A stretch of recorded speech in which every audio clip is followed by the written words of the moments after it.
උදේ ඇතුළු ගමන් මං සිගරට් එකක් පත්තු කරගෙන මිදුලේ බංකුවේ වාඩි වෙලා හිටියා. මේ තමුසෙට පිස්සු දයිස ඔය මහරෑ නාන්නේ?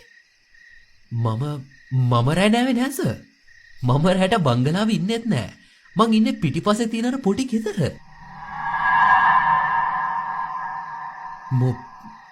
මොකක්? කවුද එහෙනම් ඊර නෑවේ? ඔය පොඩි සද්ද ගණන් ගන්න එපා කීවේ ඒකනේ සර්. හොඳ පොඩි. පැයක් විතර මොකෙක් දෙකෙක් නෑවා. බල්ලත් සාලේ හැංගිලා හිටියේ පුටුව යට. ඊයේ තමයි දවස සර්. මං නොකිව්වේ සර් බය වෙන්න හින්දා. ගුනේරිස්, තමුසේ මොනවද මේ කියන්නේ?